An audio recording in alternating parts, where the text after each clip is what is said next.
ಇವತ್ತು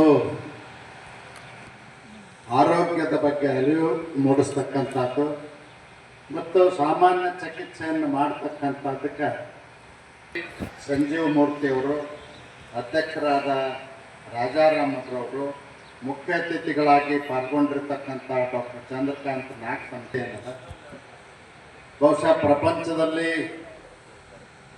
ಯಾವುದೇ ದೇಶದಲ್ಲಿ ಇಂಥ ಒಂದು ವ್ಯವಸ್ಥೆ ಇರಲಿಲ್ಲ. ಭಾರತ ದೇಶದಲ್ಲಿ ಮಾತ್ರ ಇತ್ತು. ಈ ಪಾರಂಪರಿಕ ವೈದ್ಯರೇನಿದ್ದರು ಆಯುರ್ವೇದಿಕ್ ಗಿಡಮೂಲಿಕೆಗಳಿಂದ ಔಷಧಗಳನ್ನು ತಯಾರು ಮಾಡಿ ಆಯಾ ಗ್ರಾಮಗಳಲ್ಲೇ ಚಿಕಿತ್ಸೆಯನ್ನು ಕೊಡ್ತಕ್ಕಂಥ ನಾಟಿ ವೈದ್ಯರಿದ್ರು. ನಾಟಿ ವೈದ್ಯರಂದರೆ ಇವತ್ತು ಇಂಜೆಕ್ಷನ್ ಮಾಡೋರಲ್ಲ.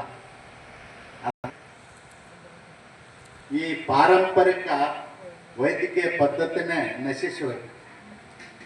ಪ್ರತಿಯೊಂದು ಊರಿನಲ್ಲಿಯೂ ಕೂಡ ಇವತ್ತು ನಮಗೆ ಲೂಸ್ ಮೋಷನ್ ಆಗ್ತದೆ, ಹೊಟ್ಟೆ ಜಾಡಿಸ್ತದೆ ಅಂದ್ರೆ ಅಲ್ಲೇ ಔಷಧ ಹೇಳ್ತದೆ. ಕೆಮ್ಮು ನೆಗಡಿ ಬರ್ತಂದ್ರೆ ಅಲ್ಲೇ ಅವರೇ ಔಷಧ ಹೇಳ್ತಾರೆ. ನಮ್ಮ ಮನೆಯೊಳಗಿರ್ತಕ್ಕಂಥ ಆಹಾರ ಧಾನ್ಯಗಳೆಂದರೆ ನಮಗೆ ಪಾಠ ಮಾಡ್ಬೋದು.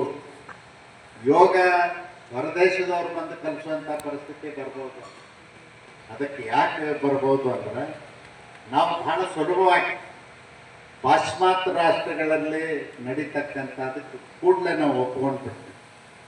ಯೋಗಕ್ಕೆ ಭಾಳ ಮಹತ್ವ ಕೊಟ್ಟದ್ರಿಂದ ಬಹುಶಃ ನನಗನ್ನಿಸ್ತದ ಇಡೀ ಪ್ರಪಂಚಕ್ಕೆ ಯೋಗವನ್ನು ಕಲಿಸ್ಕೊಟ್ಟಂಥವ್ರು ಯಾರಾದರೂ ಇದ್ದರೆ ಅದು ನರೇಂದ್ರ ಮೋದಿ.